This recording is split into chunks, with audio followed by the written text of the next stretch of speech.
आज करेंगे elements, compounds और फिर मिक्सचर्स को कैसे सेपरेट करते हैं। सबसे पहले लिखो एलिमेंट्स क्या होते हैं।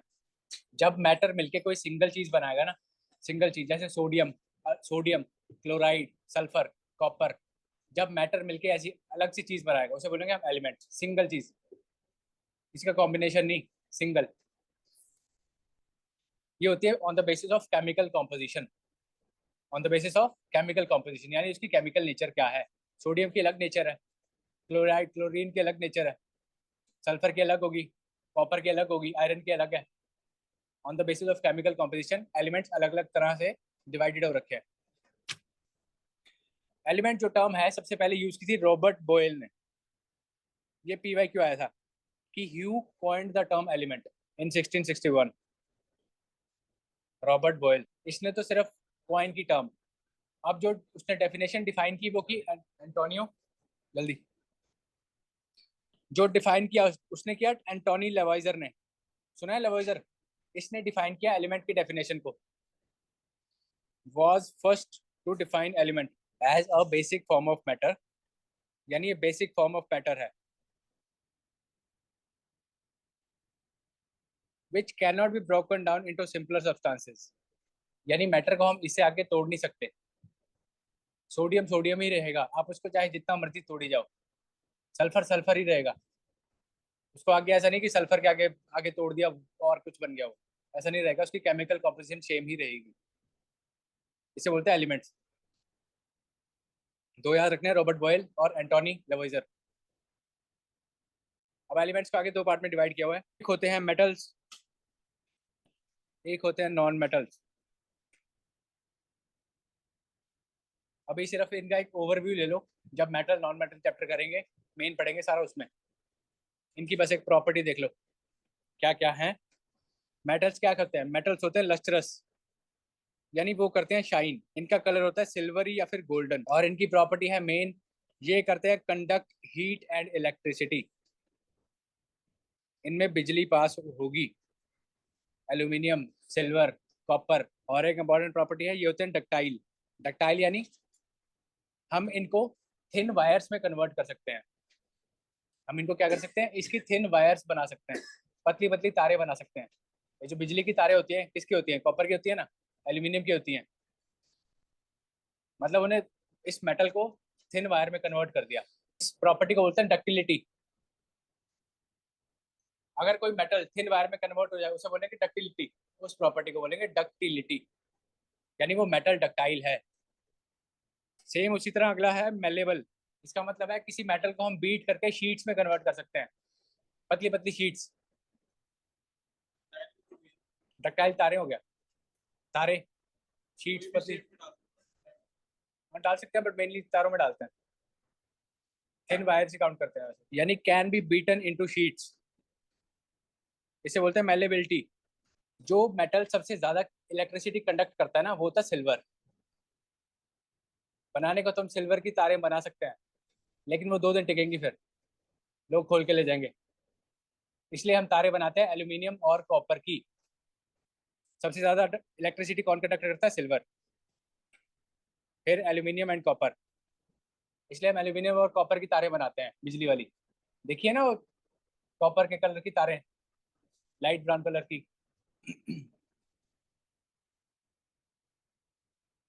अगर पूछा जाएगा which is best conductor of electricity which metal, तो आंसर आएगा सिल्वर। लगाना घर पे सिल्वर की तारें, लोग दीवारें तोड़ के ले जाएंगे निकाल के। मेलेबल, ठीक है, can be beaten into sheets. और एक और प्रॉपर्टी है, ये होते हैं सोनरस, यानी ये साउंड प्रोड्यूस करते हैं बेल जैसी। जब हम घंटी बजाते हैं तो कैसी आवाज है? टन टन की आवाज आती है ना। सोनरस वही होता है, मतलब साउंड प्रोड्यूस करता है ये। सोनरस मतलब साउंड प्रोड्यूसिंग। एग्जाम्पल, ये सारी इसकी एग्जाम्पल्स हैं। हमें कोई इनके नाम बताते जाओ। नाम बताओ मेरे को इनके। एक बोलो, एक पहला कौन सा है? सिल्वर आई जी, ठीक है। A U, C U, F E, फिर एन ए, के, ठीक है। अब जो मैक्सिमम मेटल्स होते हैं वो होते हैं सॉलिड, बट कुछ एक्सेप्शंस भी हैं। रूम टेम्परेचर पे मैक्सिमम मेटल्स क्या होंगे? सॉलिड होंगे।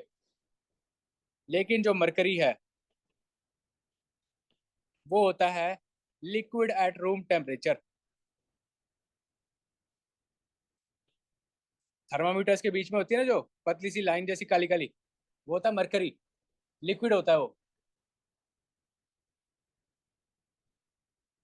डालते हैं ना थर्मामीटर के मुंह में, जब बुखार होता है मेरा मरकरी ऊपर चढ़ जाती है, यानी मरकरी मेटल है और वो है लिक्विड एट रूम टेम्परेचर।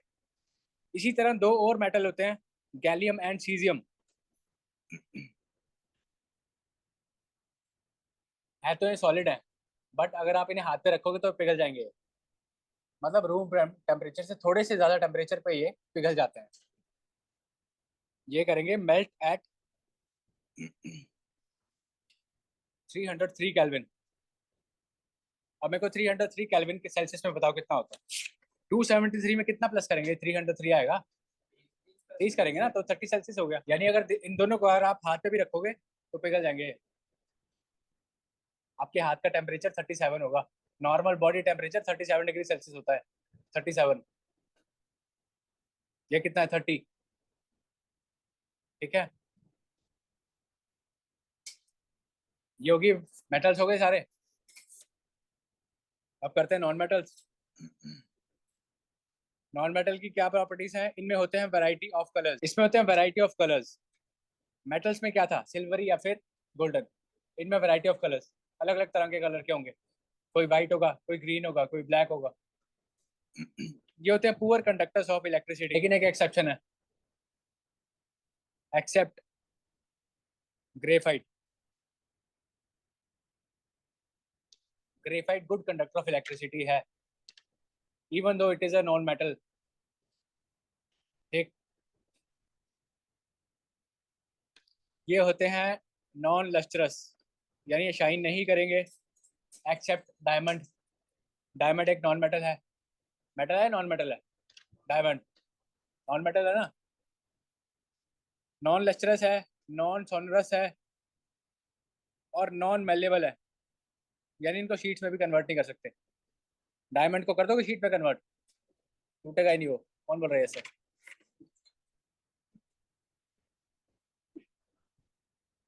इनके एग्जांपल्स हैं, अब इनके नाम भी बताते चलो।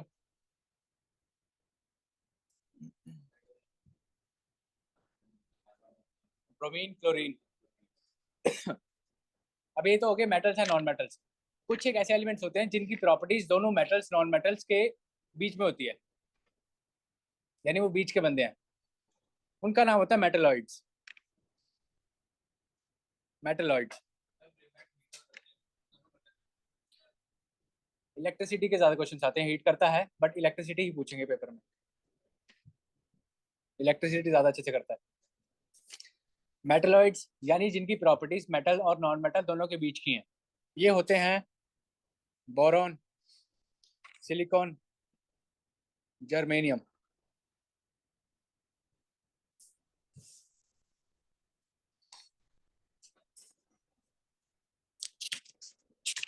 ठीक है, हो गया इतना एलिमेंट्स का हो गया। नॉन मेटल्स में एक और चीज लिख लो कि एक नॉन मेटल वो भी लिक्विड होता है रूम टेम्परेचर पे। नाम बताएगा कोई? Bromine, liquid at room temperature. Room temperature का मतलब है जो नॉर्मल अभी का टेम्परेचर किसी भी रूम में होगा। अभी कितना होगा यार? 30 होगा, 25 होगा, इतना ही होगा ना। 25, 30।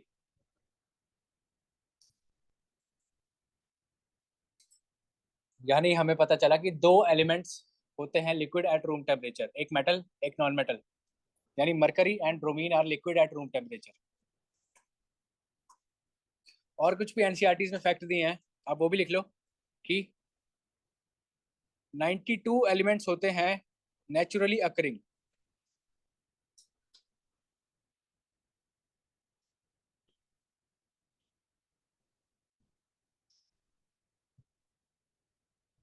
बाकी सब होते हैं मैनमेड।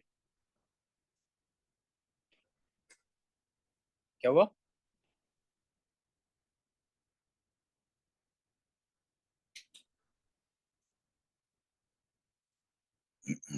और हमें क्या बचा रहा? 2 elements are liquid at room temperature.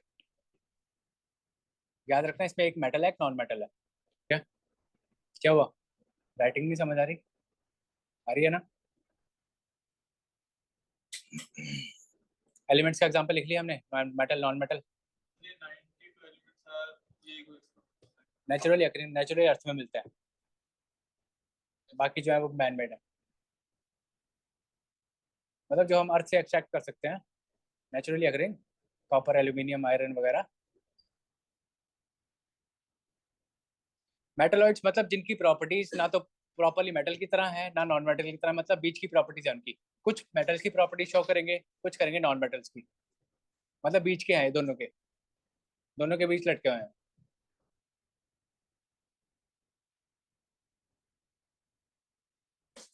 ठीक है, हो गया एलिमेंट्स। एलिमेंट्स में कोई डाउट? अभी करते हैं कंपाउंड। एलिमेंट तो था single basic form of matter. जब दो या दो से ज्यादा एलिमेंट्स कंबाइन हो जाएंगे तो वो बनाएगा कंपाउंड, यानी सब्सटेंस। एलिमेंट कंपाउंड क्या है? Substance composed of 2 or more elements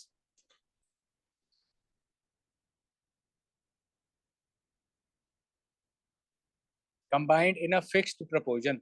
Example: water, sugar, salt, methane, etc. ये सारे कंपाउंड्स हैं।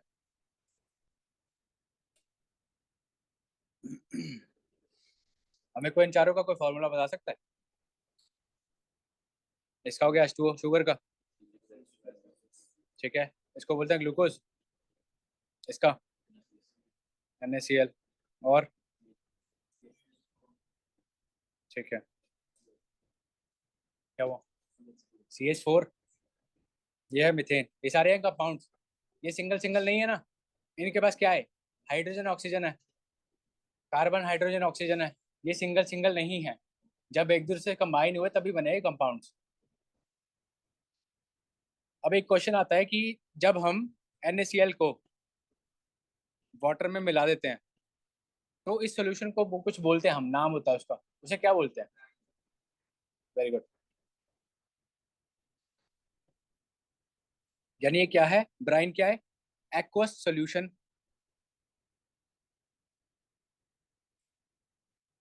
Of NaCl। जब हम नमक को पानी में डाल देंगे ना, उस नमकीन पानी को हम बोलेंगे ब्राइन, ब्राइन सॉल्यूशन। पी क्यों आता है इसका डायरेक्ट, बहुत बार आ रखा है। ये हो गया कंपाउंड।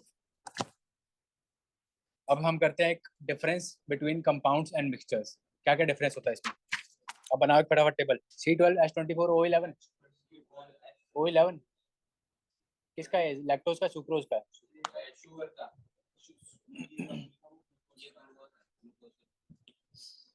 जो आप बोल रहे हो मेरे ख्याल से सुक्रोज का होगा, फिर सुक्रोज को ही बोलते हैं। C12H22O11। अब element come mixtures of compounds में क्या डिफरेंस होता है? मिक्सचर को एलिमेंट और कंपाउंड मिलके बना सकते हैं, यानी एलिमेंट्स और compounds mix together to form mixture.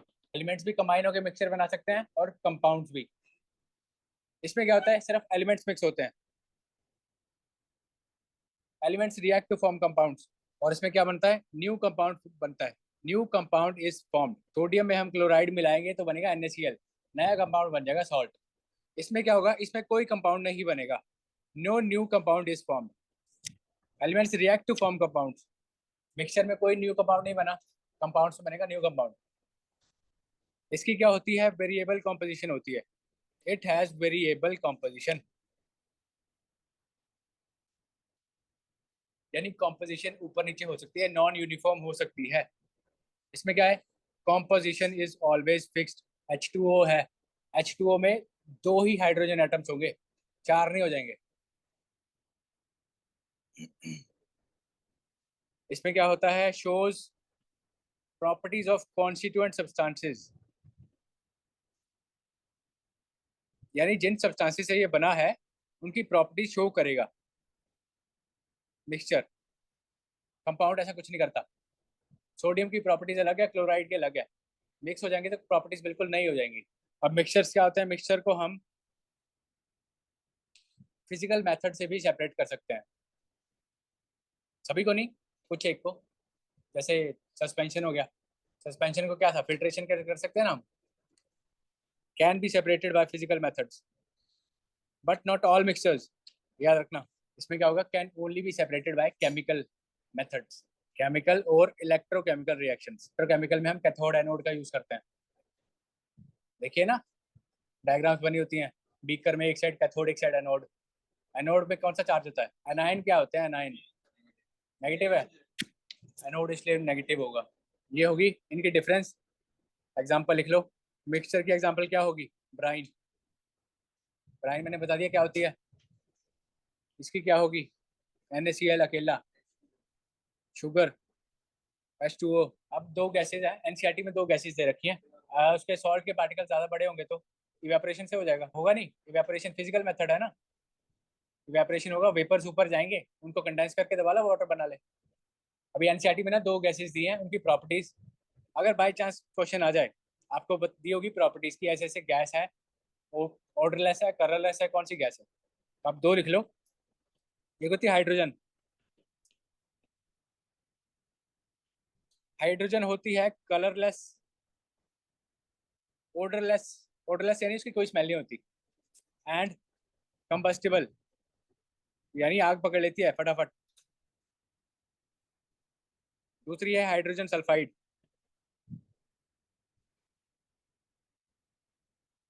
ये है H2S, H2S है इसका फॉर्मूला। ये भी होती है colourless but with pungent smell, या फिर स्मेल ऑफ रोटन एग्स, सड़े हुए अंडों जैसी स्मेल होती है।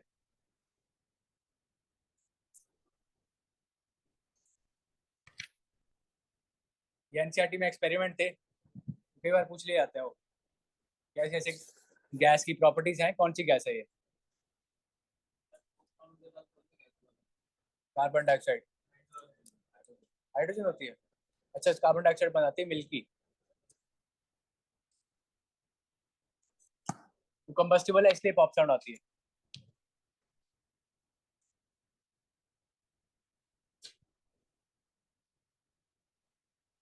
देख लिया, ये हो गया एलिमेंट्स कंपाउंड। अब करते हैं मिक्सचर सेपरेट करने के अलग अलग मेथड्स, पढ़े थे ना हम कल मिक्सचर्स। अब उन्हें सेपरेट करने के अलग अलग मेथड्स होते हैं, यानी ये है इस चैप्टर का सबसे इंपॉर्टेंट पार्ट है ये, इसमें से क्वेश्चन आएगा ही आएगा। सबसे इंपॉर्टेंट पार्ट है इस चैप्टर का, separating components of a mixture. जब हम सेपरेट करेंगे coloured component of ink from ink, यानी डाई, इंक में से हम डाई को सेपरेट कैसे करेंगे? कलर्ड कंपोनेंट क्या है? डाई।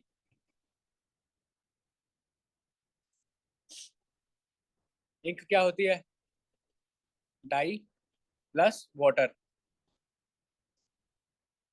अब मेरे को बताओ, वाटर को हम कैसे उड़ाएंगे? इवेपोरेशन से, गर्मी देंगे उसको, वाटर हो जाएगा इवेपोरेट, नीचे क्या बचेगा? डाई। यानी जब हमारे पास वोलाटाइल कंपोनेंट यानी सॉल्वेंट इवेपोरेट होने वाला होगा, इसका मतलब है we can separate volatile component. यहाँ पे वोलाटाइल है वाटर, वोलाटाइल यानी जो अभी चेंज कर सकता है, जो चेंज होता रहता है, from its non volatile solute. यहाँ पे सोल्यूट क्या है? डाई। सॉल्वेंट क्या है? वाटर। क्या बताया था मैंने? सॉल्वेंट हमेशा ज्यादा मात्रा में होता है, ज्यादा क्वांटिटी में क्या होगा? सॉल्वेंट। सोल्यूट क्या होगा? कम। अब क्योंकि यहाँ पे वाटर क्या है? वोलाटाइल, हम उसको इवेपोरेट करके उड़ा सकते हैं, वेपर्स में कन्वर्ट कर सकते हैं, नीचे क्या बचेगा? डाई बचेगा। यानी हमने डाई को वाटर से सेपरेट कर दिया, with the method of evaporation. ये लाइन याद रखनी है आपने, volatile component, non volatile component, इन दोनों को सेपरेट करना है तो मेथड आएगा इवेपोरेशन। ठीक है, पहला हो गया। और दूसरा मेथड है सेंट्रीफ्यूगेशन। इस मेथड में मैंने क्या बताया था, जो भी हमारे पास सब्सटेंस होगा उसको हम घुमाएंगे तेज तेज, यानी उस पर लगाएंगे सेंट्रीफ्यूगल फोर्स बाहर को। जो डेंस पार्टिकल्स होंगे वो तो बैठ जाएंगे नीचे, जो लाइट पार्टिकल्स होंगे वो रह जाएंगे ऊपर। ठीक है, समझ रहे हो? इस मेथड से हम करते हैं क्रीम सेपरेट मिल्क से। कभी घर पे देखा है मक्खन निकालते हुए, गोल गोल घुमाते हैं ना तेज तेज, मक्खन रहता है ऊपर, डेंस पार्टिकल चल जाते हैं नीचे। ठीक है, यानी इसमें क्या होता है, dense particles are forced to bottom. समझ आ रहा है? एंड लाइटर पार्टिकल्स, क्या हो गया पंडित जी?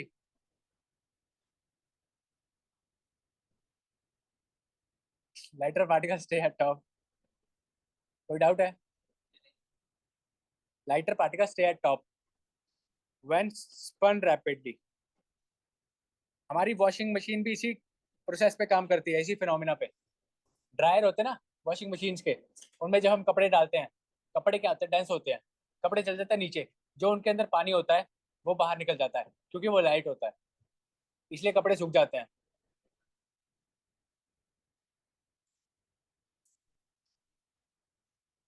इसकी एप्लीकेशंस कहाँ कहाँ पे होती हैं? पहला तो बता दिया, cream from milk, separating cream. ये बहुत इंपॉर्टेंट है, सेंट्रीफ्यूगेशन।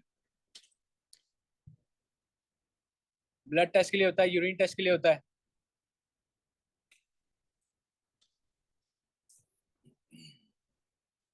ब्लड टेस्ट ऐसे होता है, ड्रग्स वगैरह होते हैं कई बार, ड्रग्स वगैरह टेस्ट भी इससे कर सकते हैं। ब्लड नीचे बैठ जाता है, ड्रग्स ऊपर रह जाते हैं, पता चलता है फिर उसने बंदे ने एकदम लगा रखा है, हाई है बंदा। Used for blood and urine test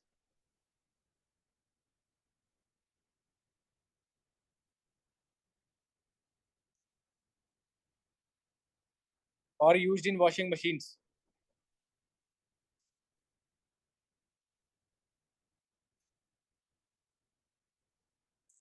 to dry clothes.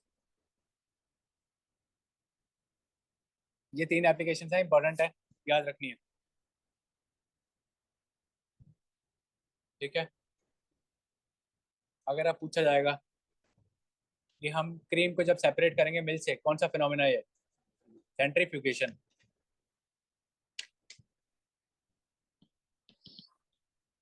Centrifugation हमने पहले भी पढ़ा था ज्योग्राफी में। कहाँ पढ़ा था? उससे कौन सा फिनोमिना हो रहा था? सेंट्रीफ्यूगल फोर्स कहाँ लग रही थी?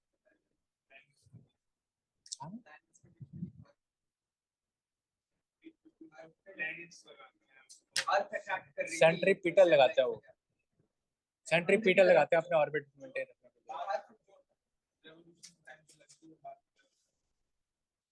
लिए। हमने पढ़ी थी टाइड्स में, टाइड्स में पढ़ी थी ना, ग्रेविटेशनल पुल, सेंट्रीफ्यूगल फोर्स। एक साइड से बल जाएगा ग्रेविटेशनल पुल, दूसरी साइड से बल जाएगा सेंट्रीफ्यूगल फोर्स की वजह से। पता है आपको सेंट्रीफ्यूगल फोर्स क्या होती है? पता है ना सभी को? सेंट्रीपिटल मतलब अंदर को, सेंट्रीफ्यूगल मतलब बाहर को। अगर कोई चीज रोटेट कर रही है, जो फोर्स अंदर को मेंटेन रखेगी वो होती है सेंट्रीपिटल, जो बाहर को इक्वी बैलेंस करेगी वो होती है सेंट्रीफ्यूगल।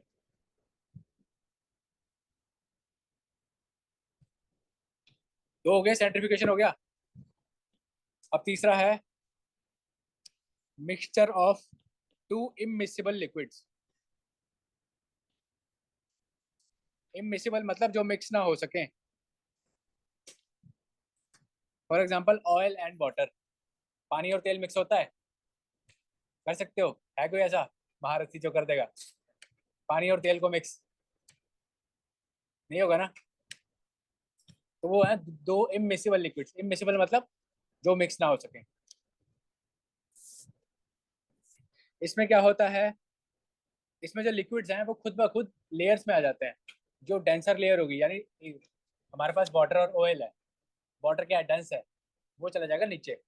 ऑयल क्या है, लाइट है, वो चला जाएगा ऊपर। देखा है ना, ऑयल पानी के ऊपर तैरने लगता है। पानी के ऊपर आग भी लग जाती है अगर ऑयल रखो ऐसे फेंक दो, माचिस की तिल्ली लगती है, देखा होगा मूवीज में। तो यानी ऑयल क्या है, लाइट है, वाटर है, डेंस, ऐसे लेयर्स में सेपरेट हो जाएगा वो। तो हम टू इमिसिबल लिक्विड्स को सेपरेटिंग फनल से सेपरेट कर सकते हैं।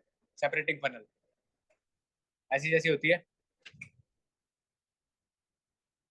इसके अंदर डालेंगे हम ऑयल और वाटर, नीचे चला जाएगा वाटर, ऊपर लेयर बना लेगा ऑयल, ये ऑयल, नीचे वाटर। फिर यहाँ पे वो ऐसे प्लग जैसा बना होगा, उसे खोल के वाटर पूरा खाली कर लेंगे, ऑयल यहाँ पे रह जाएगा, ऑयल रह जाएगा ऊपर, वाटर हम सारा निकाल लेंगे, क्योंकि वो वाटर क्या है, डेंस है। इसी तरह अगर कोई और इमिसिबल लिक्विड हुआ, वो भी ऐसे सेपरेट कर सकते हैं। इसका मेथड है सेपरेटिंग फनल वाला, यानी immiscible liquids separate out in layers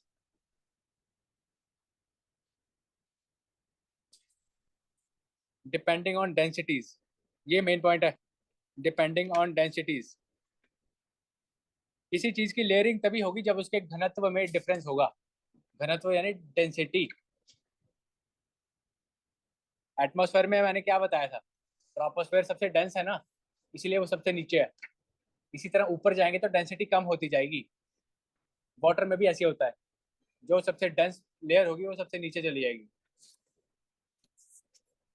इसे हम कैसे सेपरेट करेंगे, bye separating funnel. Separating funnel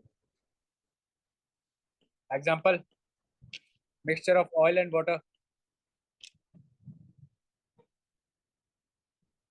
benzene and water. Benzene का फॉर्मूला बताओ मेरे को। और ये कई बार हम यूज कर लेते हैं, एक्सट्रैक्शन ऑफ ऑयल आयरन और फ्रॉम स्लैग। स्लैग यानी impurities, extraction of iron ore. इसमें जो लाइटर इम्प्योरिटीज होंगी वो रह जाएंगी ऊपर, और जो हैवी मेटल्स होंगे वो चल जाएंगे नीचे। ठीक है। To leave molten iron, molten iron heavy होगा तो वो नीचे बैठ जाएगा। जो लाइटर इम्प्योरिटीज होंगी यानी स्लैग होगा, वो चला जाएगा ऊपर। हम इम्प्योरिटीज को ऊपर से निकाल लेंगे by method of separating funnel. ये हो गया मिक्सिबल लिक्विड्स। अब करते हैं mixture of salt and ammonium chloride. अब इसमें अमोनियम क्लोराइड कैसा सब्सटेंस है, ये होता है सबलाइम, यानी इसमें होगी सब्लिमेशन। सीधा सॉलिड से डायरेक्टली क्या कन्वर्ट हो जाएगा, गैस। जहां पे भी हमारे पास सबलाइम सब्सटेंस आएगा, यानी जो डायरेक्टली सॉलिड से गैस में कन्वर्ट हो जाएगा, हम उसे करेंगे, हीट करेंगे। इस प्रोसेस को बोलेंगे सब्लिमेशन। अमोनियम क्लोराइड गैस में कन्वर्ट हो गया, हमारे पास क्या बचा, सॉल्ट। यानी हमने सॉल्ट को सेपरेट कर लिया अमोनियम क्लोराइड से। ठीक है। अगर आपने अमोनियम क्लोराइड को आगे जाके दोबारा इकट्ठा करना है, तो इसके वेपर्स उड़ेंगे, वेपर्स को आप कलेक्ट कर लो, उन्हें दोबारा ठंडा कर दो, वो दोबारा डिपोजिशन हो जाएगी। डिपोजिशन बताया था ना, gas to solid, solid to gas sublimation, gas to solid deposition. यानी क्या होता है, डायरेक्टली सॉलिड टू गैस। होते हैं गैस टू लिक्विड, जो आगे गर्मियों में आपकी ठंडी बोतल के आसपास होगी। To separate such mixtures which contain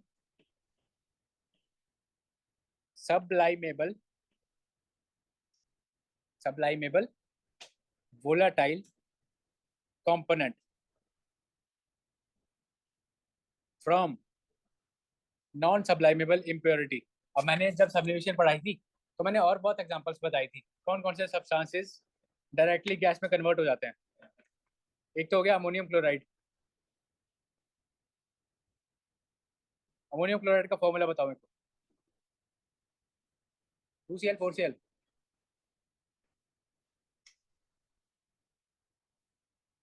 जल्दी, 2 है या 4 है।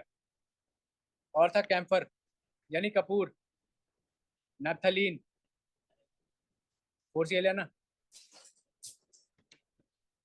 एंथ्रासीन। ये एग्जांपल्स याद रखनी है, इन्हीं पे क्वेश्चन आता है। एंथ्रासीन, कार्बन कंपाउंड ही होता है, बेंजीन जैसा, पता नहीं होता होगा कुछ है। वैसे याद रखना सब्लाइम हो जाता है। ठीक है, फॉर्मूला देख लो एंथ्रासीन का क्या होता है, कार्बन कंपाउंड ही है ना, देखना जरा, क्योंकि जहाँ पे सीन आता है ना, ई एन ई आगे, ई एन ई मतलब कार्बन कंपाउंड है, डबल बॉन्ड, पता ना, एन इन आइन Y N E, single bond, double bond, triple bond, ये हो गया। जहाँ पे सब्लाइम कंपाउंड होगा उसे करोगे हीट, सेपरेट हो जाएंगे फिर दोनों। अब क्या करते हैं, इन सारों को दिमाग में बिठा लेना, क्वेश्चन इसमें से आएगा ही आएगा, सबसे इंपॉर्टेंट पार्ट है ये इस चैप्टर का। अगला है क्रोमेटोग्राफी।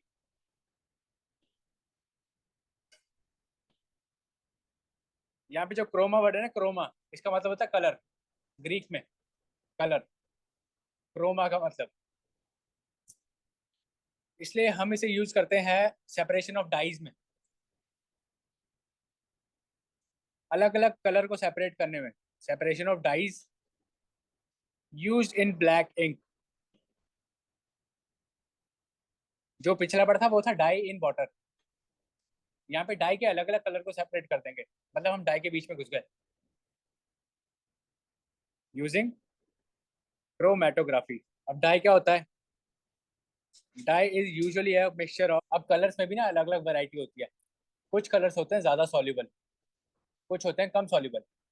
अब हम क्या करेंगे, हम इसमें वेट टिश्यू पेपर डालेंगे, फिल्टर पेपर समझ लो, वेट फिल्टर पेपर डाला हमने डाई में, उसमें जो ज्यादा सॉल्युबल कंपोनेंट होगा, मान लो रेड कलर ज्यादा सॉल्युबल है डाई में, तो वो सबसे पहले ऊपर चढ़ जाएगा फिल्टर पेपर के साथ ही।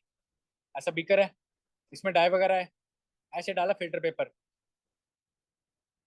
हम इसे ऊपर खींचेंगे, जैसे जैसे ऊपर खींचेंगे तो जो रेड वाला पार्ट होगा वो इसके साथ पहले आ जाएगा, फिर उसके बाद जो सॉल्युबल कलर होगा वो फिर उसके बाद आएगा, फिर उसके बाद आएगा, मतलब कलर करके दिखाना, लेके आनी पड़ेगी कल डाई फिर,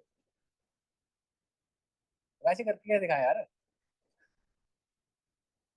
कलर सेपरेट करने हैं on the basis of solubility. अभी देख लेते हैं, एक मिनट फोटो देखते हैं, देखो ऐसा है, इसमें डाला हमने ऐसा पेपर जैसा डाला, फिर अब जब हमने इस पेपर को निकाला तो अलग अलग कलर्स अलग अलग जगह पे होंगे। सबसे पहले क्या है, ब्लू है, मतलब ये सबसे ज्यादा सॉल्युबल है, उसके नीचे पर्पल आ गया, पर्पल उससे कम सॉल्युबल है, फिर रेड सबसे कम है, मतलब जैसे जैसे सॉल्युबिलिटी कम होती जाएगी वो जो वो कलर्स नीचे नीचे आते जाएंगे, सबसे ज्यादा सॉल्युबल रहेंगे ऊपर, तो सबसे पहले सॉल्युबल, मतलब मिक्स हो जाएंगे। ठीक है, अब समझ आ गया कि कल लेके आऊँ die,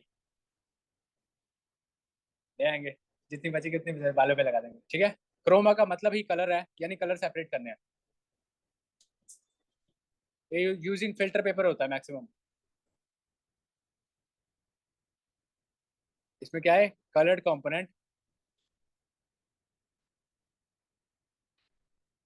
which is more soluble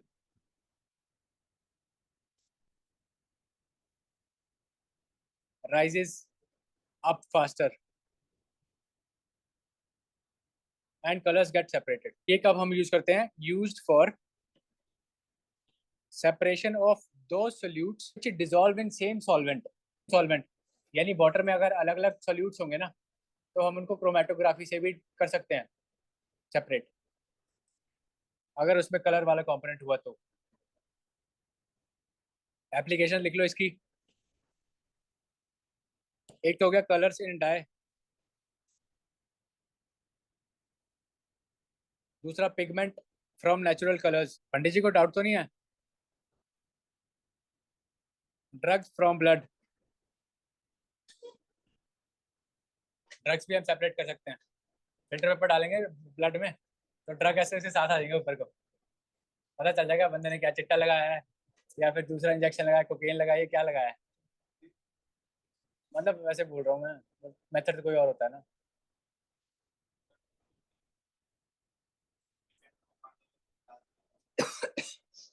अलग अलग ड्रग अलग अलग सोल्युबिलिटी के बेस पे सेपरेट हो जाएगा, जरूरी नहीं फिल्टर पेपर में नहीं होगा, वैसे और प्रोसेस होगा इसका, नाम क्रोमेटोग्राफी ही आएगा, separating components on the basis of their solubility. ठीक है, ये हो गया, क्रोमेटोग्राफी हो गया। अब करते हैं mixture of to mixable liquids. पहले हमने क्या किया था, अब हम वो करेंगे जो है मिक्सेबल लिक्विड्स, यानी जो मिक्स हो सकते हैं। इन्हें कैसे सेपरेट करेंगे, इन्हें करेंगे हम बाय डिस्टिलेशन और फ्रैक्शनल डिस्टिलेशन। ये सेपरेट होंगे बाय डिस्टिलेशन। इनमें क्या होगा, मान लो हमारे पास दो कंपोनेंट्स हैं, दो अलग अलग कंपोनेंट्स हैं, वो मिक्स हो रखे हैं, लेकिन उन दोनों के बॉइलिंग पॉइंट्स में फर्क होगा। एक कंपोनेंट बॉयल हो जाएगा 100 पे, 100 डिग्री सेल्सियस पे, एक होगा 150 पे। तो हम टेम्परेचर क्या करेंगे, 100 कर देंगे। जो कंपोनेंट बॉयल होगा वो वेपर्स में कन्वर्ट हो जाएगा और उड़ जाएगा। हम उसे आगे ठंडा करके फिर कलेक्ट कर सकते हैं। जो हमारे पास कंपोनेंट बचेगा 150 वाला, वो वहीं पे रह गया, 100 वाला उड़ गया, 150 वाला रह गया। यानी डिस्टिलेशन कब यूज करेंगे, जब वो मिक्सिबल मिक्सिबल लिक्विड्स हैं और उनके बॉइलिंग पॉइंट्स में डिफरेंस है। बॉइलिंग पॉइंट सेम होंगे तो कुछ नहीं कर सकते। 25, 25 से ज़्यादा डिफरेंस है तो करेंगे डिस्टिलेशन, 25 से कम है तो करेंगे फ्रैक्शनल डिस्टिलेशन, जिसे हम रिफाइनिंग ऑफ पेट्रोलियम करते हैं। ऐसे बना होता है ना फ्रैक्शनल कॉलम, ऐसे होता है, ऐसे दो वेल्व्स बनी होती हैं, अलग अलग पार्ट्स होते हैं इसके, ऊपर से डालते हैं पेट्रोलियम वगैरह, ऐसे अलग अलग लेयर्स में डिराइव होता है वो, फिर अलग अलग को वेपराइज करके कलेक्ट कर लेते हैं। इसे बोलते हैं फ्रैक्शनल डिस्टिलेशन। ये तब होगा जब 25 केल्विन से कम टेम्परेचर डिफरेंस होगा बॉइलिंग पॉइंट का।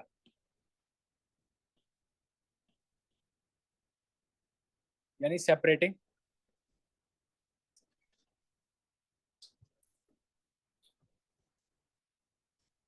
To mixable liquids. जल्दी करो सर, 5 मिनट ही बचे हैं। That boil without decomposition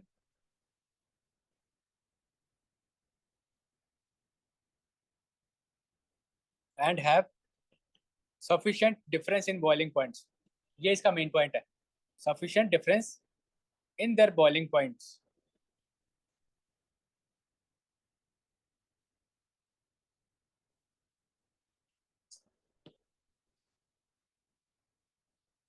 example kerosene and petrol.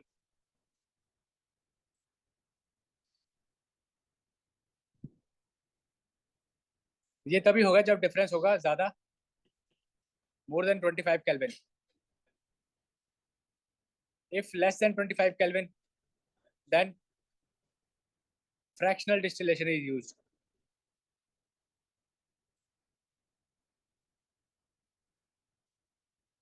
और फ्रैक्शनल डिस्टिलेशन मैंने बता दिया किस लिए यूज होती है, रिफाइनिंग ऑफ पेट्रोलियम प्रोडक्ट्स। हम फ्रैक्शनल डिस्टिलेशन से ना एयर को भी सेपरेट कर सकते हैं। एयर में डिफरेंट गैसेज है ना, डिफरेंट गैसेज हैं, oxygen, nitrogen, argon, carbon dioxide.